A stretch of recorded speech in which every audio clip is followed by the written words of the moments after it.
Welcome, welcome, welcome everybody to the Great Minds, Great Spaces Speaker Series. My name is Christelle Hales and my pronouns are she, her, hers, and I'm so happy that you are all here.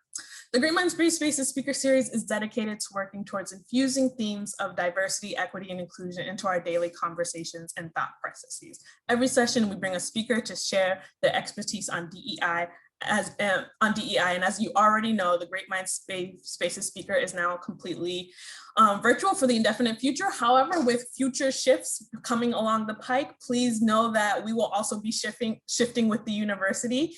And if you want to stay apprised of any changes, make sure you are on our DEI listserv so that we can send those out to you. We'll get started in just a moment, but before we dive in, there are a couple of things worth knowing. First, I would like to take a moment and recognize that there are multiple crises occurring worldwide, specifically a famine and war and a crisis in Tigray, the northernmost regional state of Ethiopia, and Hungary's parliament passing of anti-LGBTQ legislation, as well as the ongoing humanitarian crisis in Palestine. Hungary's ruling National Party has submitted legislation to ban content it sees as promoting sexual orientation and gender identity to minors.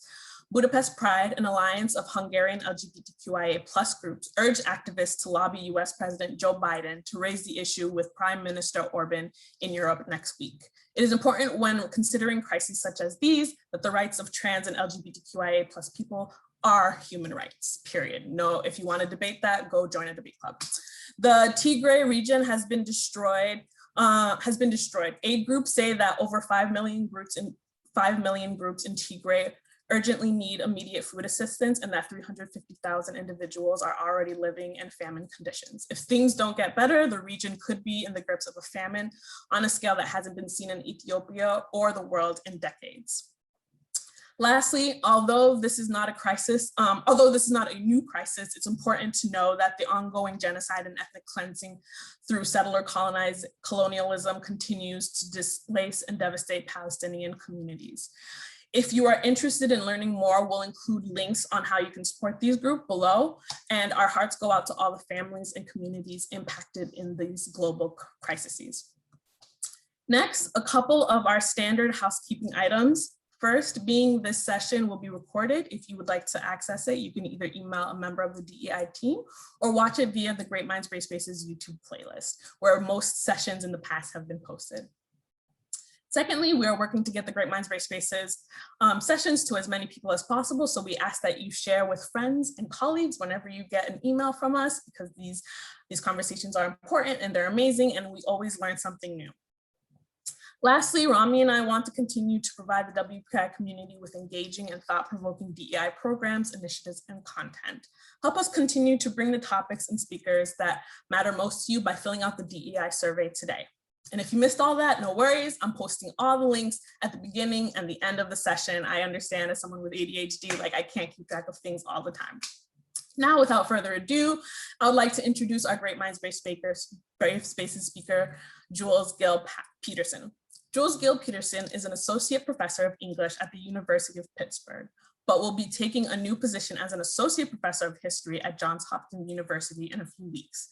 She is the author of Histories of the Transgender Child, winner of a Lambda Literary Award for Transgender Nonfiction, and the Children's Literature Association Book Award. She previously held an American Council of Learned Societies fellowships and has received the Chancellor's Distinguished Research Award from the University of Pittsburgh.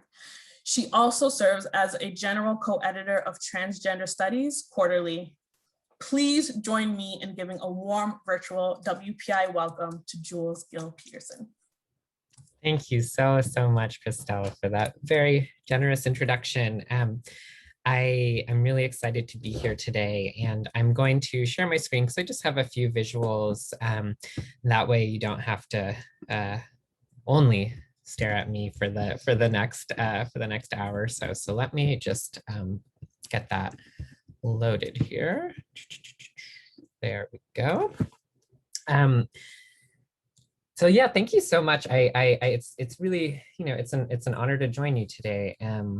And I also want to mark that this is a pretty difficult Pride Month, not just because we're reeling from the single largest avalanche of anti-trans legislation that this country has ever seen, which I'm going to be talking a lot about, but also just as much the painful unfinishedness of the pandemic, and not to mention a moment, I think, for taking stock in it being a year since much of the country erupted anew in the movement for Black lives. And so I just wanted to thank you all for making time today to sit with me, to listen, and then to talk together. I think that means a lot. But I won't sugarcoat it. I think the last 6 months have been particularly harrowing for trans people.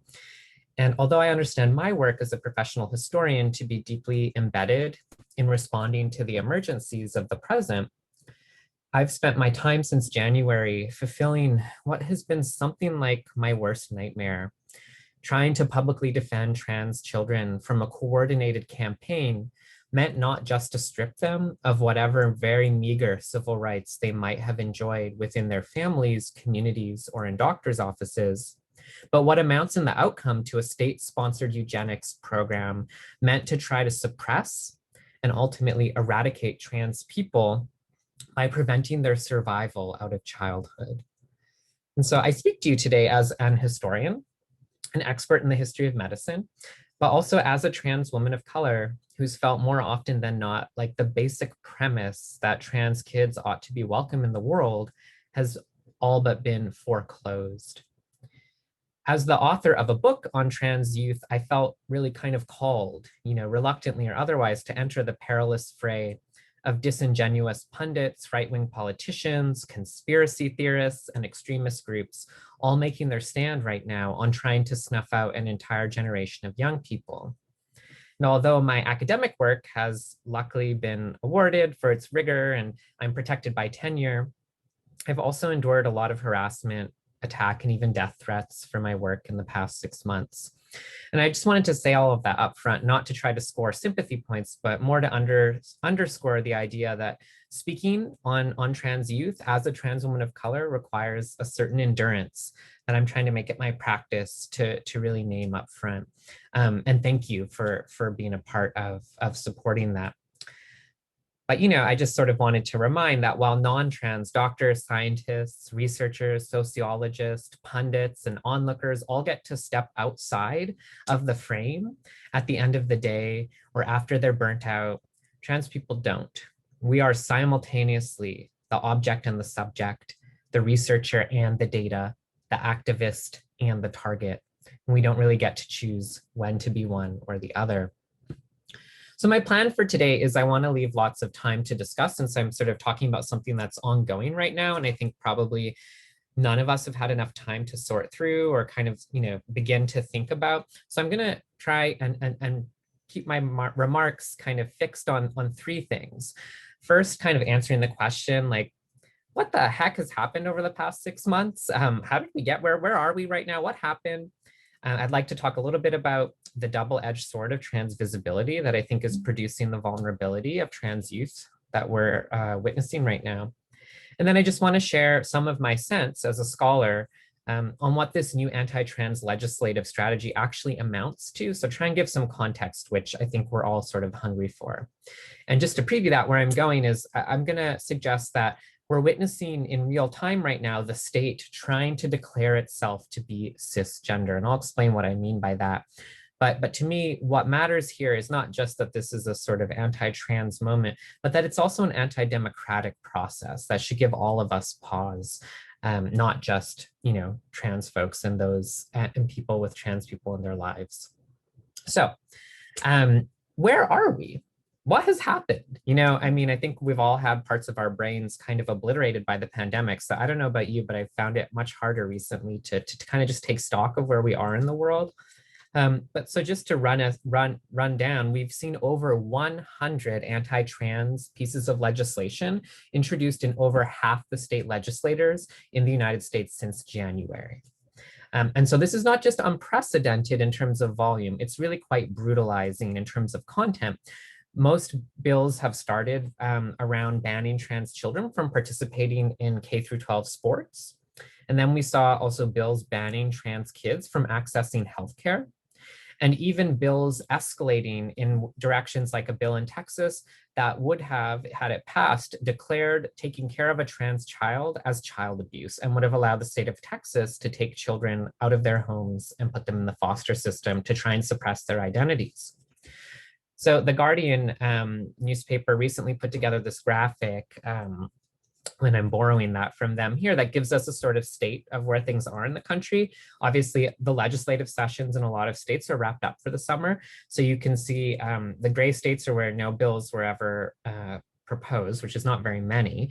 Enacted is in orange. So we've seen a number of states actually pass one or more bills. And then the blue states are states where bills failed. And there are still a number that are still active right now.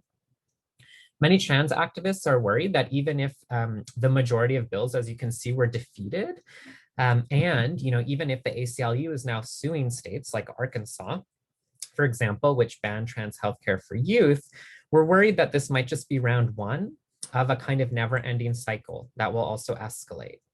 So you might remember that in 2016, North Carolina became the first state to introduce that anti-trans concept of biological sex into law in its infamous bathroom bill, which yielded so much criticism that it was eventually repealed. But Republican-controlled legislators have not given up. Over the past 5 years, they've actually been using small states that are very sensitive to outside money, especially South Dakota and Idaho, as laboratories where they work to refine bills that they started to feel might succeed politically where the bathroom bills failed. And a lot of these bills were actually ghost written by conservative organizations and just sort of handed directly to representatives.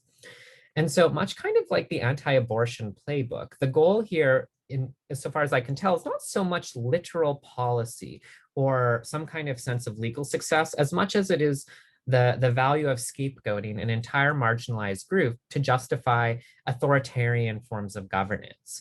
And so that's also partly why you'll see, I don't think the obvious fact that these bills are pretty unconstitutional is very reassuring, right? I think actually the goal here is political violence much more than policy. So I'll try and unpack some of that as we go on today.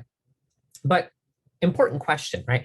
Why trans kids? Why is this the target du jour of the right? And it's not only in the US, right? I could talk about the UK, actually Hungary, right? Just passed a similar bill. I mean, there's a lot of anti-trans work going on around the world right now. And there are a lot of answers to the question of why kids. But I think actually the primary one to note is that children lack political and economic rights. They can't fight back. Right? If your state senator has taken away your ability to go to the doctor and you're 14 years old, you can't run to replace that senator. You can't vote for a different candidate. You can't vote for any candidate, right? Trans youth are incredibly vulnerable, not just because they're trans and living in a transphobic society, but because we treat them like children who are incapable of defending their own interests or knowing who they are. But then that's happening at the same moment where we're living through a kind of unprecedented cultural visibility for trans youth, right? So you can turn on your favorite streaming service, go on Netflix, go online on social media, or watch the news, and you'll see frequently depictions of trans young people, meaning that this is the first time that many Americans are encountering trans youth. It's not the first time there have been trans kids. I wrote a whole book about that, but this is kind of the first time that the majority of the country is encountering them. And that visibility in culture has left them really vulnerable to being defined through transphobic fantasies. So we see a lot of fantasies circulating in the media and online, like social contagion, the idea that being trans is somehow a youth trend, right? Or that it spreads kind of like, sort of social virus. And we're also seeing new waves of disinformation and outright conspiracy theories that are very popular, and not just in online fringe groups, but in the corporate press. The United Kingdom is a good example. The UK has been publishing hundreds of anti-trans kind of moral panic articles a year, 0 of which are written by trans people. And so what I'm trying to get at here is we can think of visibility as a double-edged sword. Right? We're often asked to imagine that visibility equals progress under the kind of terms of American identity politics. But I think in the case of trans folks, we can see how visibility leads directly to harm, not progress and emancipation. And of course, trans women of color and Black trans women, I think, have been saying this for the longest. So, we can go back and look at this famous Time magazine cover with Laverne Cox in 2014, which, coined this phrase, the transgender tipping point, tried to place trans people in this sort of American exceptionalist narrative of identity progress over time. But as Black trans activists and Stonewall riots veteran Miss Major put it about this cover, quote, "People all around the world were amazed by Laverne's cover story. However, for the girls who have to live on the streets and off their wits, this was not something that was beneficial," end quote.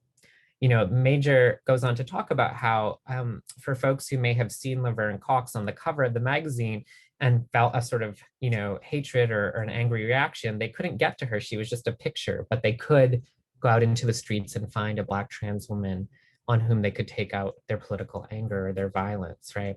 But even Cox's fame has not insulated her, because she herself was subject to transphobic violence last fall. And statistics so far suggest that 2021 has seen already over a 200% jump in violence against trans people. And so, as Ms. Major puts it, it's poor trans women and trans women of color who are, quote, "paying the price for what the media is applauding and the world is getting all happy over." So I think if this year's anti-trans bills are emblems of anything broader and older than this sort of backlash against visibility, we could look to the broader conservative political project in this country. And so we'll see that these bills are not just random or arbitrary aberrations, but are actually developments in a decades-long process. The construction of an authoritarian evangelical Christian state, a project that dates back to at least the 1980s Reagan Revolution, when the evangelical coalition enters the Republican Party in a new way, in which we saw tons of sex panics, anti-abortion politics, and a whole host of new forms of anti-Blackness in the war on drugs, the dismantling of welfare, and the expansion of mass incarceration, really kind of rewrote the conservative playbook. So much so that in subsequent decades, sweeping political efforts from Bill Clinton's welfare reforms to George W. Bush's brand of so-called compassionate Christian conservatism really kind of changed the political consensus in this country. And so legislators have, in recent memory, declared the state to be heterosexual, as in the passage of the Defense of Marriage Act in the 90s. They have declared the state to be Christian by prohibiting sexual content or enforcing abstinence-only sex education in school. And they have declared the state to be anti-Black by cementing the use of militarized police and prison to disenfranchise African Americans. And so this playbook that I'm sort of talking about here has enlarged the role of an authoritarian state in policing its citizenry based on race, gender, and sexuality. But that policing is also crucially the justification for a massive withdrawal of funding from public health, welfare, and education.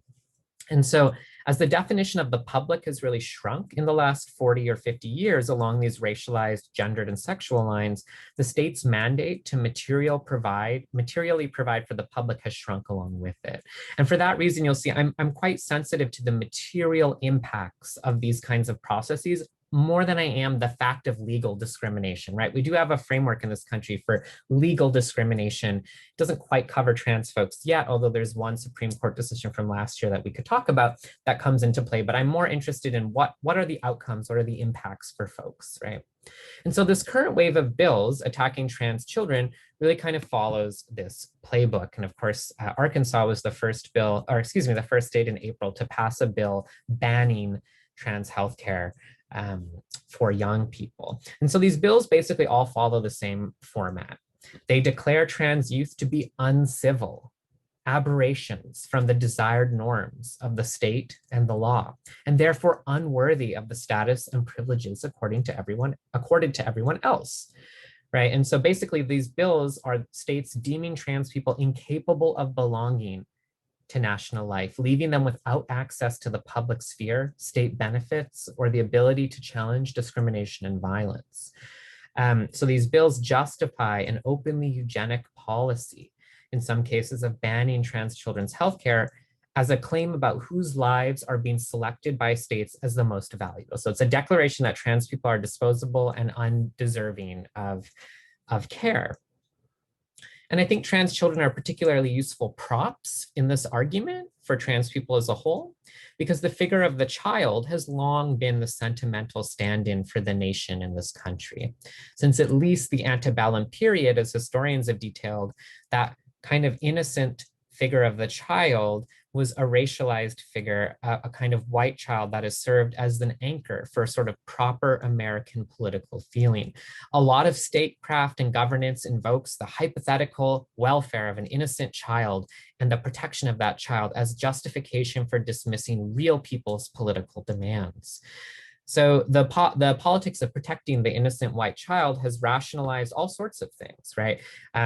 Like the deportability of immigrants, the continued dispossession of the descendants of enslaved peoples, people who have been criminalized, people with disabilities, and all sorts of so-called deviants like queer and trans people. And so I think today what we're seeing is trans children are being added to that list of undesirables. And the resulting eugenic arithmetic is far from hidden. Trans children in this sort of ideological mode are not considered innocent because they've supposedly been corrupted by gender ideology or medicalization. And which is really just sort of a way of saying we don't want to listen to what they know and what they need. And so children therefore must be ejected from the boundaries of the nation in order to protect women and girls, right? Which we've seen a lot of rhetoric from conservative politicians and a lot of governors in the South, for example. And so this is how actually bills that claim to promote safety or ensure fairness actually can do the opposite without being called out for it, right? There's this sort of ideology and rhetoric of childhood innocence that's used to separate who's a valuable child from who's a disposable child. You know, the rhetoric of sort of saving children from transition might imply that the goal of these bills is to make children cisgender, right? Or at least stop them from being transgender. So in Arkansas, for example, that bill that was passed was titled the Save Adolescents from Experimentation Act, or the SAFE Act. But in practice, these bills actually don't stop children from being trans because we can't actually do that, right? Instead, they push them out of public life altogether by denying them access to healthcare and education. And so this doesn't actually mean these bills try to make trans children cis, although we do have a long historical record of conversion therapy to show us what happens when people do try to do that. But whatever the stated goals of these bills actually are, I think what they do is cynically bet on the unwillingness of trans children to suppress their identities and then take the added step of declaring trans childhood uncivil by stipulating that the state will only recognize and serve cis children, right? So basically any child who has a perceived failure to pass as cis will be punished under these kinds of forms of legislation. And so I think it's no coincidence that we find Islamophobic, anti-Black, anti-immigrant, anti-Semitic, evangelical Christian, and white nationalist groups are all on the same side of this issue, especially online, where disinformation campaigns and violent language, death threats, and in fantasies involving the abuse of children are hurled at trans activists and the parents of trans children and doctors. And I really think the primary response in the kind of liberal playbook, the sort of appeal to recognize trans children as innocent and as the property of their parents, as needing to be protected from the state but returned to their parents, really kind of fails to contest this political strategy. I really think we're sort of missing the opportunity here to understand what's really at stake. So let me say a little bit more about that. What would it mean, as I've said, to say the state is trying to declare itself to be cisgender?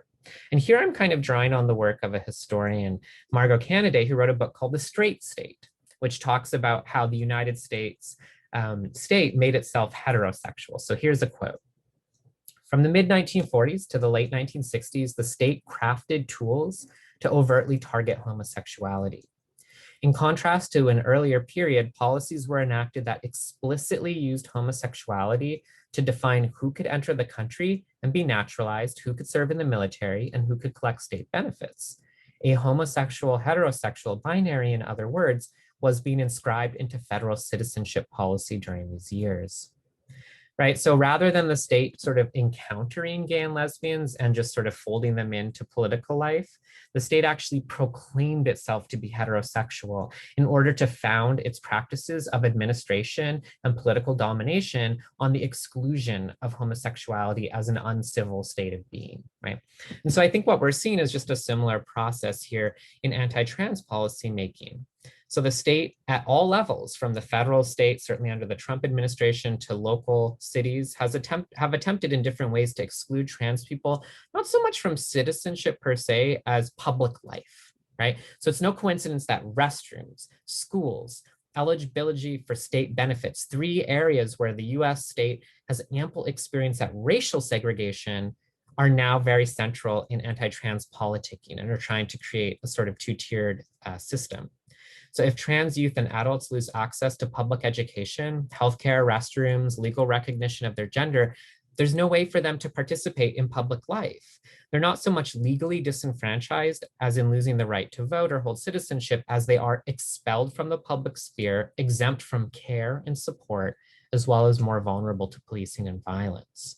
And so I think what we're seeing right now is an attempt to sort of privatize trans life, say, it's not fit for public life. It has to just be something that you handle on your own with no support and with no protection.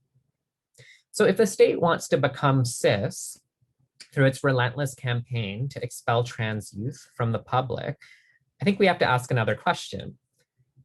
What gender has the state been all this time, right? And this is, where my work as a historian might be helpful. Much of my work in Histories of the Transgender Child shows this all in greater detail. So I'm just a little bit summarizing here. But one of the things I argue is that gender and sex did not become cis until the invention of gender, which actually happened in the 1950s. Gender is a very recent concept. And a lot of us think it comes from feminists, right? Invented the concept, but it actually was invented by psychologists and endocrinologists. And basically what they were trying to do with this concept of gender was save the sex binary from collapse. Because over the preceding 50 years, from about 1900 to 1950, sex, that category, had fallen apart under the weight of scientific investigation. Despite decades of experimental and kind of horrifying medical experimentation on intersex infants and children, medical science had utterly failed to explain how individuals became sexed and how their identities formed. They had failed even more spectacularly to prove that human beings were naturally binary. They had no evidence of that. And neither did they in animals either. And so by the 1940s, sex as a category was actually really in major crisis in science. It seemed that like intersex people, non-binary people, trans people were just sort of natural variations of human embodiment. And of course, doctors were not interested in that, because what was to become of so-called normal people if those labeled deviant were not biologically different or diseased? And so the success of this new concept of gender in the 1950s is that it makes no claim to ontology. It doesn't tell us how human beings are meant to naturally be. It makes no scientific claims whatsoever in that way.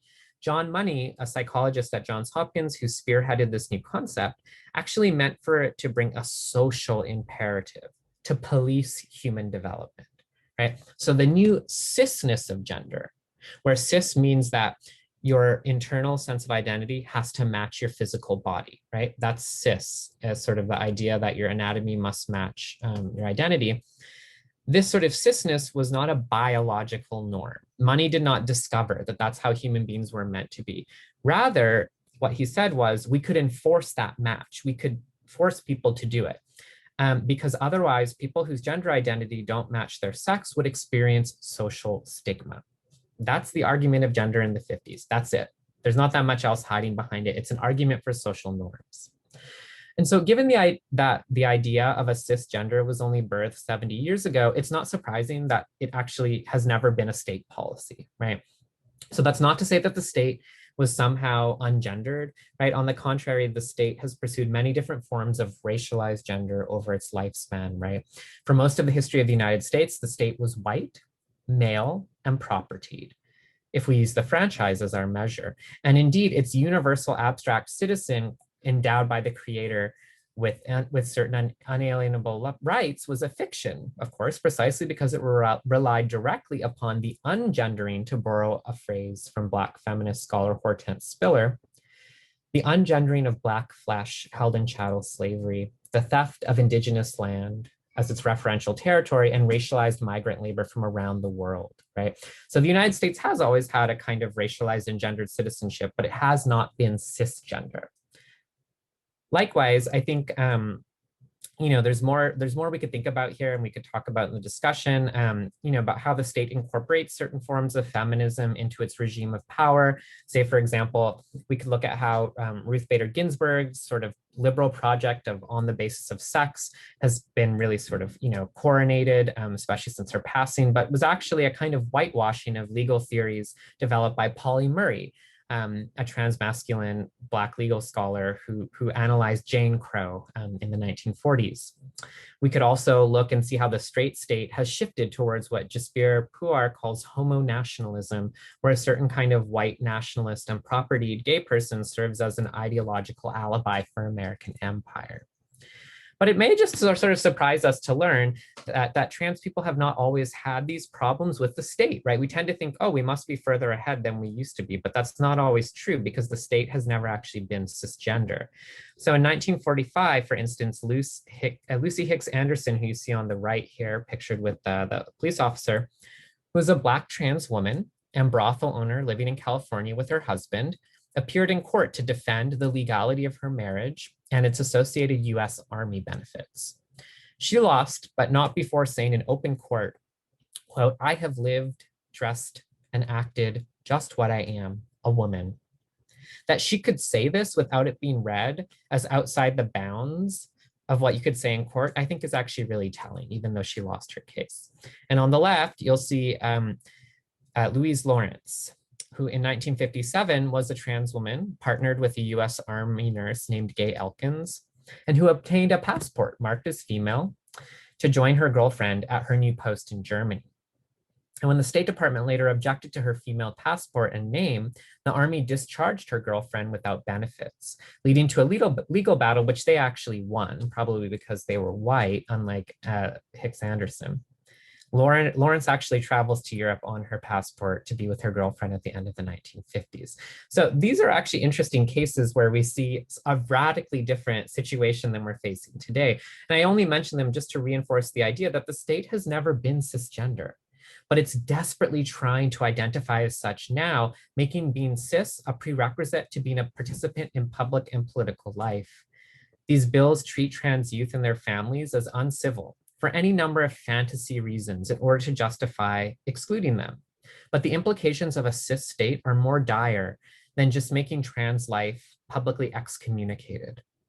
Cisness in this way empowers the state to strengthen its authoritarian tendencies, right? Since what we're really talking about here is the stripping of civil rights and any access to public welfare.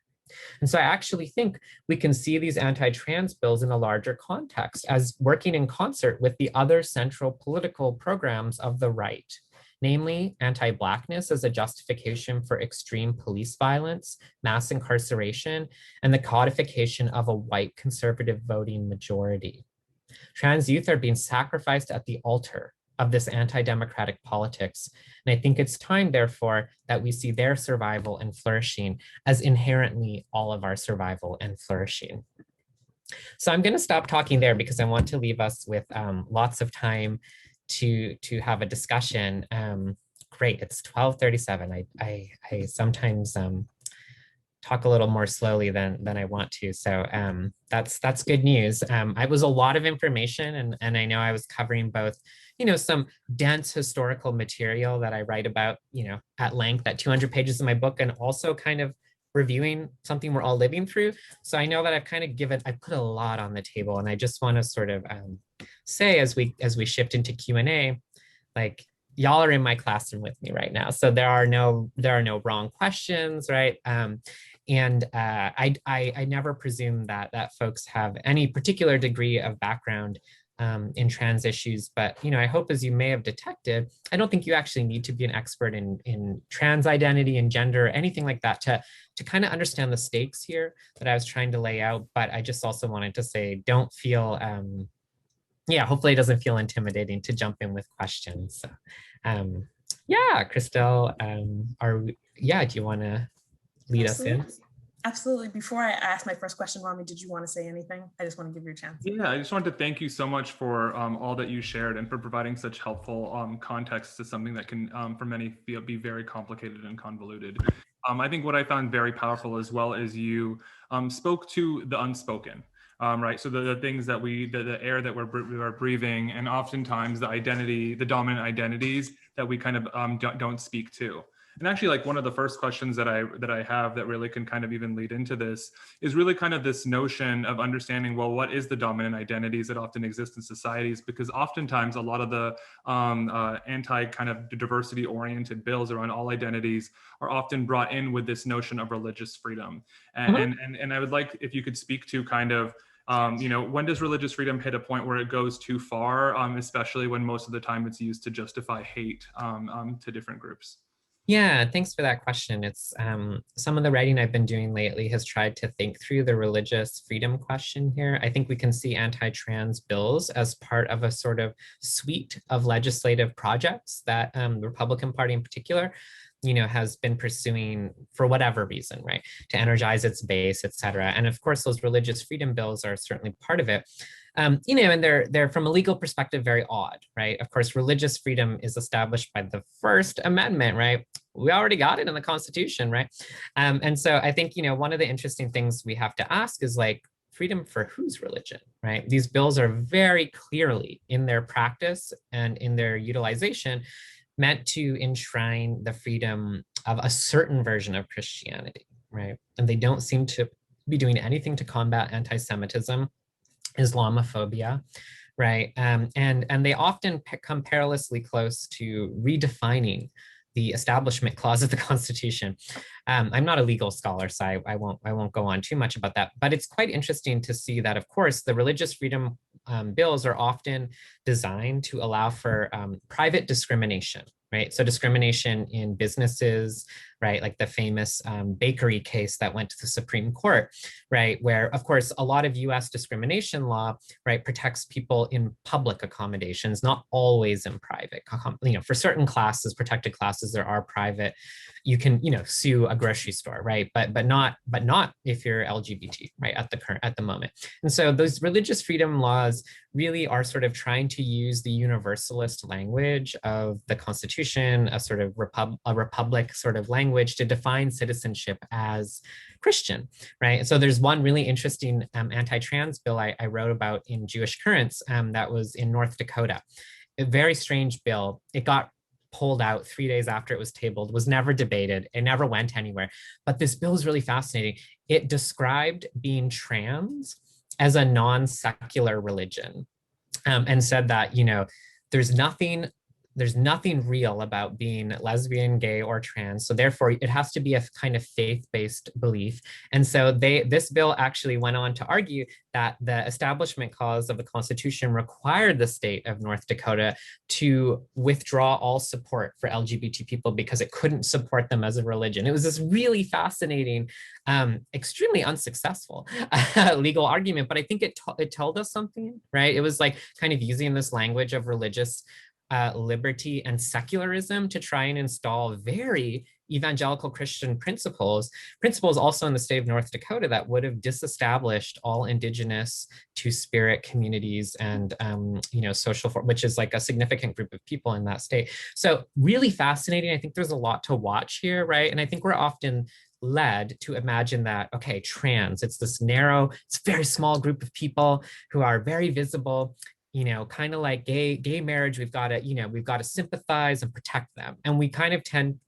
to silo trans issues and see them as narrow, only affecting trans folks, right? But I actually think they're deeply embedded in central questions, political questions about the future of the country, right? And, I'm not here to tell anyone how to feel politically, but just in terms of analysis, right? Seeing things like religious liberty, voting rights, okay, economic rights, minimum wage, all of these sorts of so-called culture wars or platforms that are political battles right now, they're all interconnected. They actually do work in tandem. They're not random.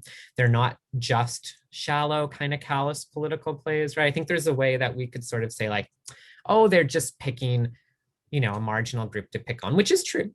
But there's more happening than that. And that's partially why, it feels important for me to say in this moment when I think a lot of us are overwhelmed, how do you fight a war on 100 fronts, right? It was not an easy spring.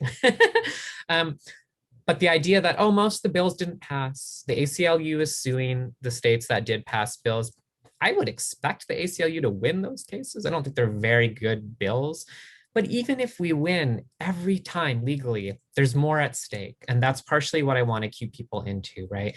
And so we don't have to become, thankfully, constitutional law experts or gender identity experts. Instead, we can ask these sort of bigger questions about like, what's the stakes of political culture in this country?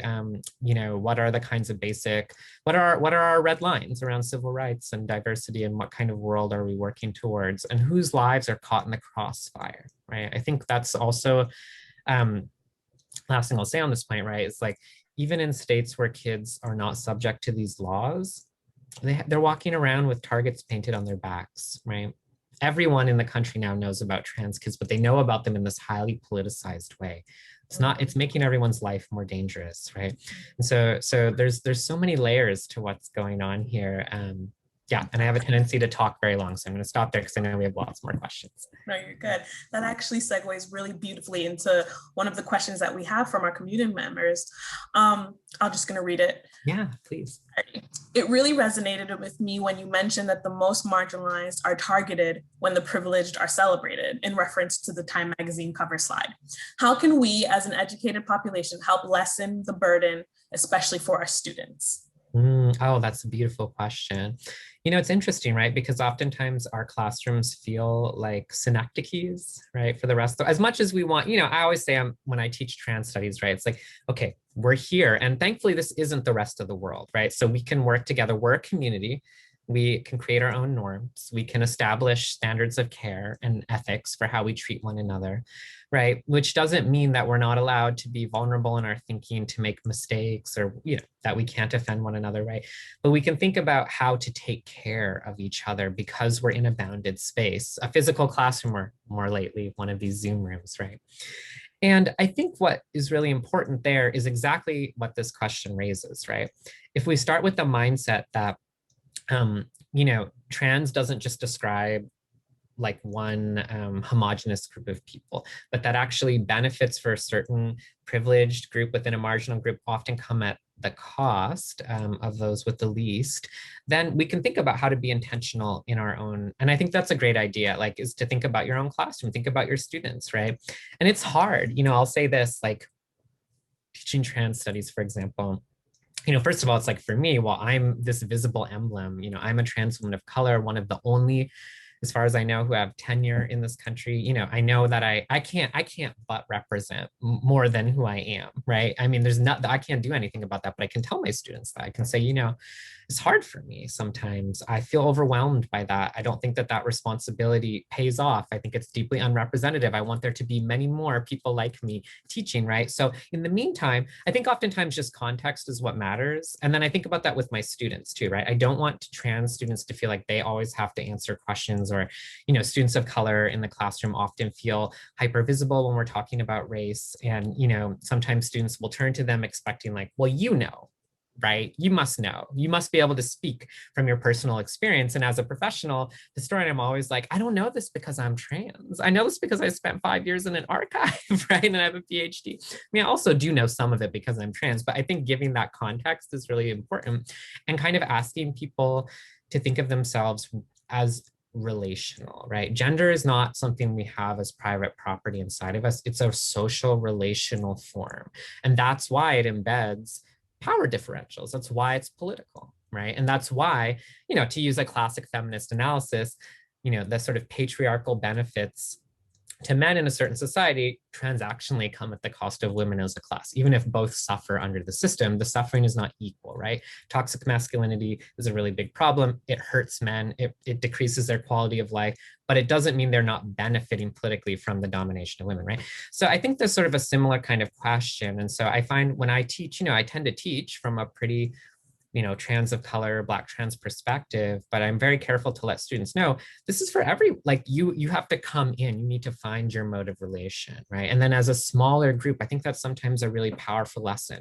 If over 15 weeks we can learn to be together in a way where we feel like we're taking care of each other, that can mean a lot of things. For sometimes it's just like, for my students, my really vulnerable students, it's like, if you just show up twice a week, you're here, I got eyes on you, you're coming to class, despite how hard that can be sometimes, like that's a win, right? And for other students who don't have that same struggle, I might lean on you a little more in class discussion. I might ask a little bit more of you because my sense is you have that to offer, right? I think there's something really beautiful about our classrooms as these sort of spaces where we're all learning, but we're also teaching young people how to, I use the word care in my title because I think care is a really, self-care, there's a consumer version of that, right? Which is like, and don't get me wrong, I've got like a pile of CBD, tincture behind me or whatever. It's like, take care of yourself, paint your nails, take your CBD, drink your water, right? But there's also caring for one another and learning to care relationally. And I think that's often where we come to understand the difference, how social difference is lived, right? So not like I need to see you and absorb your difference to make myself understand you or feel empathy, but actually let's live together a little bit. And that's what a classroom is. You're in conversation, you're living with other people. And so I think that's what I do. I just say all of this, I bring it up, I ask students to reflect on it, maybe incorporate that into an assignment, somewhere here or there. And I think it's a beautiful ongoing process that we get to, and our students know so much about this. That's the other thing. If you ask them, they'll go on and on and on, right? Young people especially amazingly come to college now with a pre-existing vocabulary around gender and sexuality and social justice. So let's use that. It doesn't mean we don't have anything to teach them, but let's use that, right? We don't have to be the gatekeepers, we can be collaborators. And I think that that's always better for breaking down social hierarchies. Yeah, I'll say that as a first generation, graduate student, someone who's still getting used to being at universities after all these years. Thank you so much. Thank you.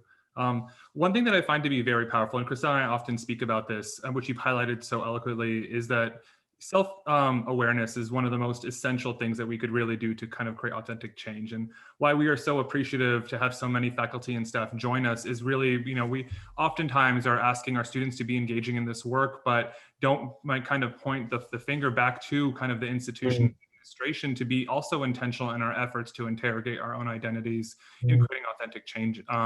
So I guess my next question to you is, do you have any strategies for folks who identify as cis and being allies to not only the larger LGBT community, but to trans communities, and also within communities, how other folks with different sexual orientations and gender identities can be more inclusive as well within community?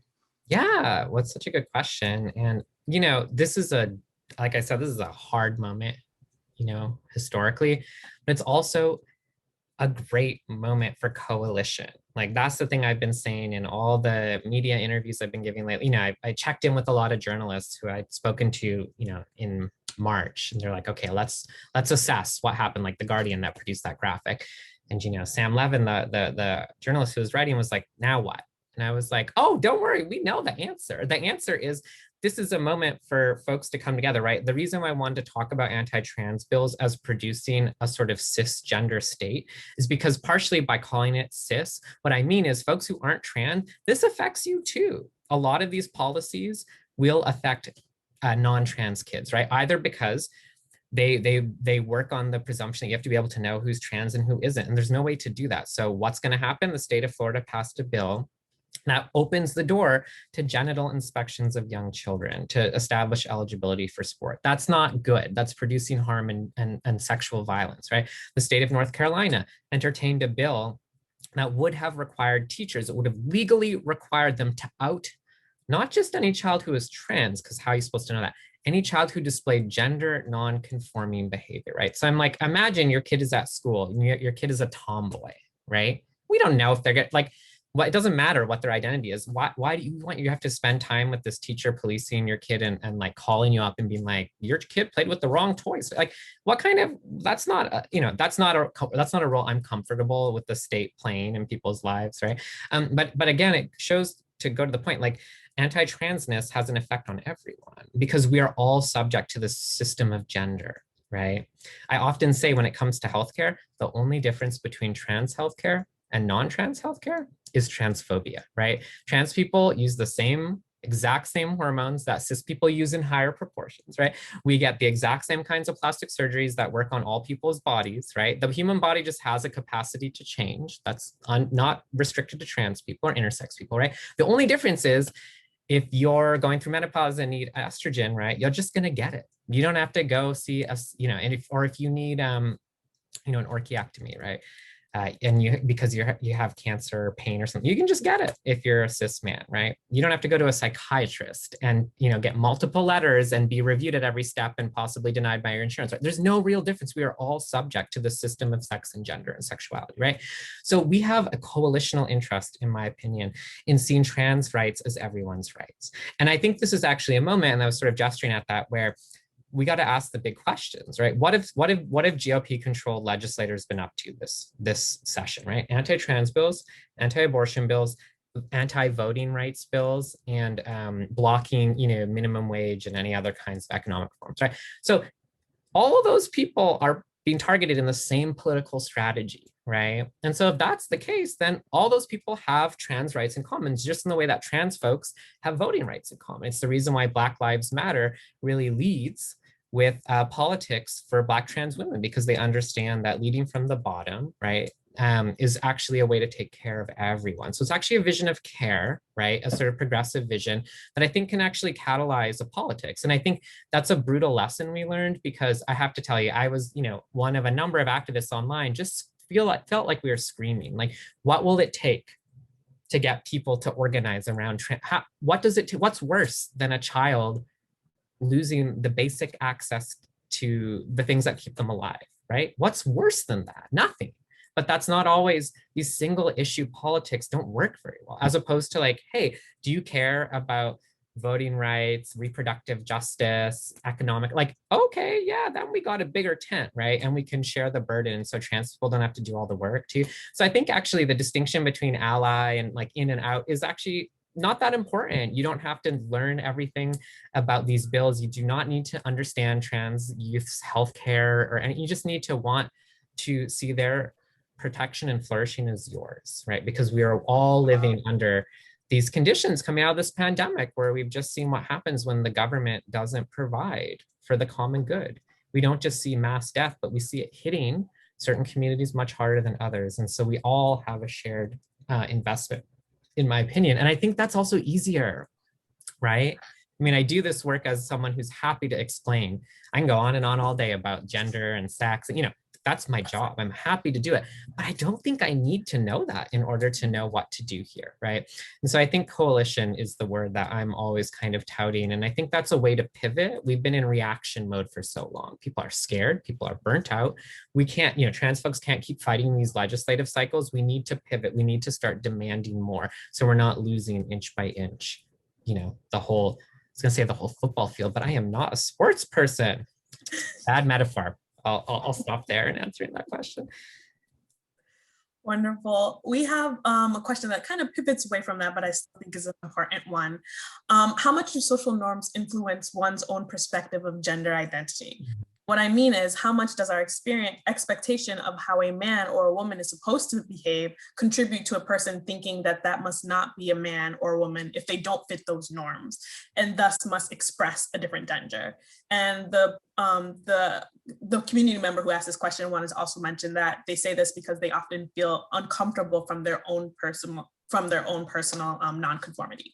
Yeah, I know. It's, gender is such a annoying system, because it has a certain logic, a binary logic, right? But of course it doesn't need to work. It can have contradictions. It can fall apart all over itself. It can constantly be exposed as fictional. That doesn't matter. It just keeps it, that's actually makes it more viable as a social fiction because it can just keep morphing, right, to stick around. That's why, despite the fact that the doctors and scientists I referenced spent 50 years trying to figure out what makes people male and female, and their actual scientific conclusion was nothing makes anyone exclusively male or female. They didn't give up. They're like, we'll just invent gender, right? Because they're like, we've got to have this system of norms. And I think what's really frustrating about gender is the way that we're asked to think about it right now. I'm talking about in a progressive sense, right? The concept of gender identity is more or less useful as a metaphor, right? I mean, as a trans person, it makes sense to me, like, you know, I wasn't raised as a girl, but like, you know, I felt myself to be, sure, fine. But I'm not, you know, but I think part of the problem is we've been led to think of gender as this like little thing inside of you, and your job is to look in, find it, and then say it out loud, and then everyone will be happy, right? But that's not what we actually do, right? Gender is so relational, it's so visual. Gender nonconformity is so much about how when you meet someone, you look them up and down, your unconscious mind starts using all the social norms you've ever been ever internalized to make a pre-conscious decision about someone, right? And so of course, trans folks learn, because we have to have a sixth sense to survive, how to do that with more finesse, right? And, you know, you can certainly learn not to assume who someone is, and you can learn to, you know, ask for pronouns, et cetera, right? But the system of gender is just like, it's really powerful. It's unconscious. It's programmed into us from before birth, right? We have like gender reveal parties, which, by the way, when those started happening a few years ago, I thought it was a meme. I thought it was a joke until one day my students were like, no, this actually happens. And I was like, no, you've got to be kidding. And of course, now gender reveal parties have burned down like millions of acres of forest and killed people. Like, congratulations on our genders, right?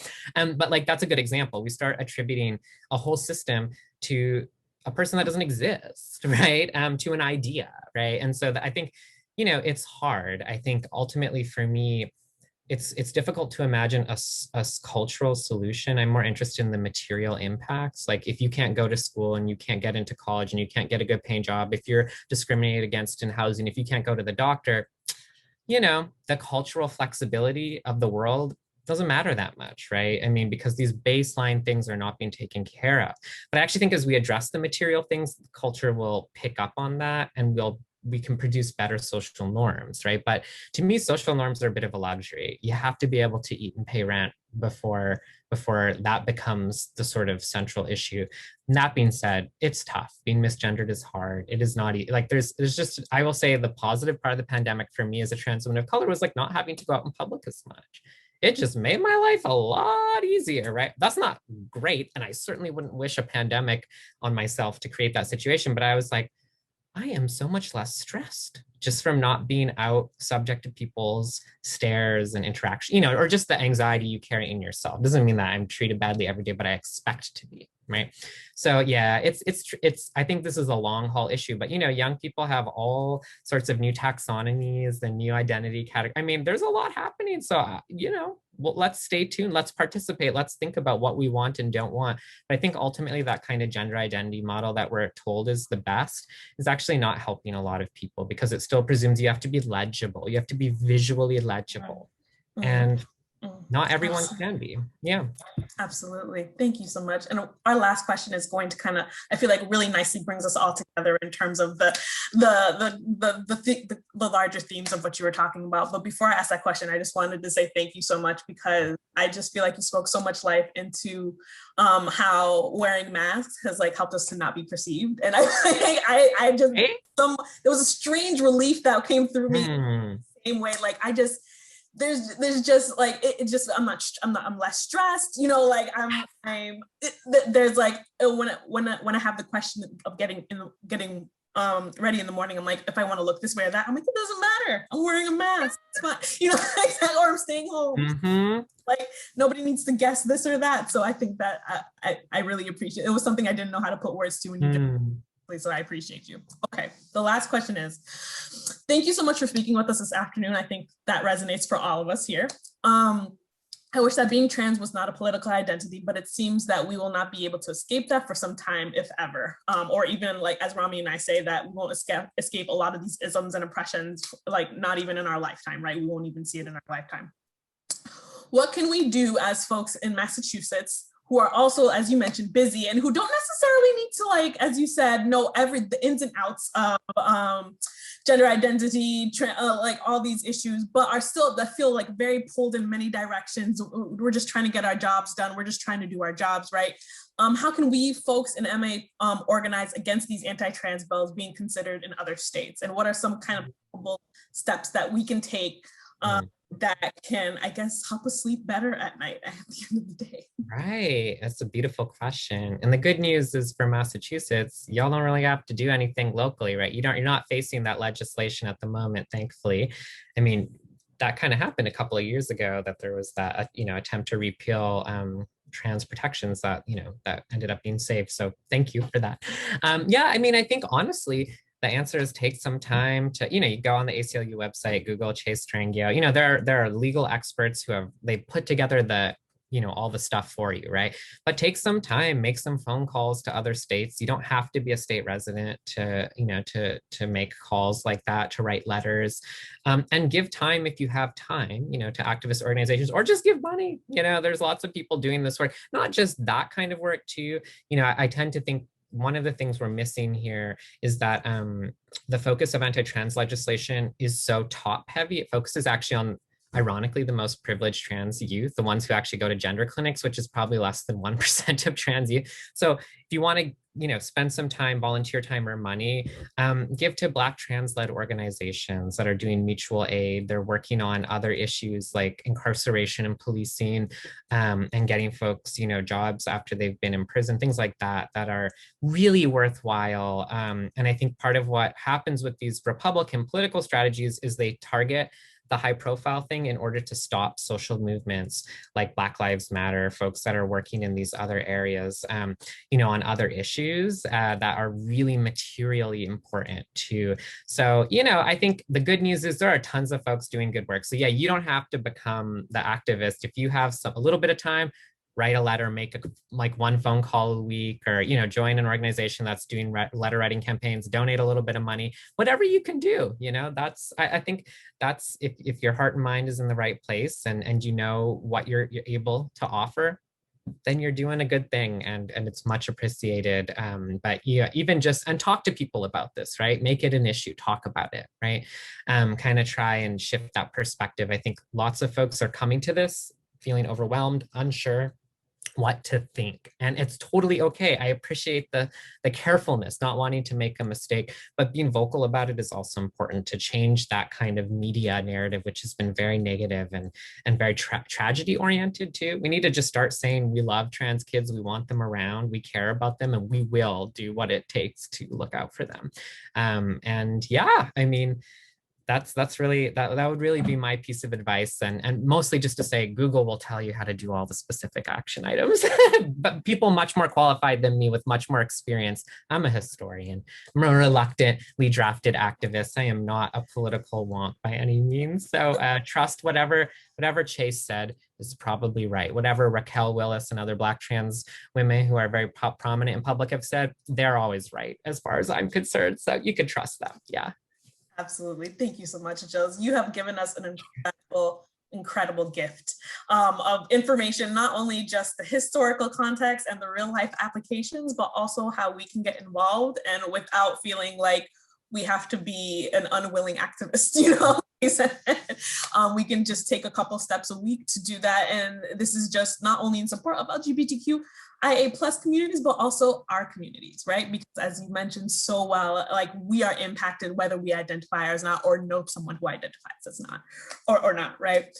Last thing I want to say is, folks, all those links that were mentioned from the beginning to the end, there were a lot of them. I just posted them in the chat right now. Be sure to take a screenshot or copy and paste, whatever you need to do, so that you can come back to this information when necessary. And this is the end of the session. Thank you so much for coming. Thank you, Jules, so much for presenting. And I hope that everyone has a wonderful day. Thank you so much. Thank you so much. Take care, everybody. Take care. Bye-bye.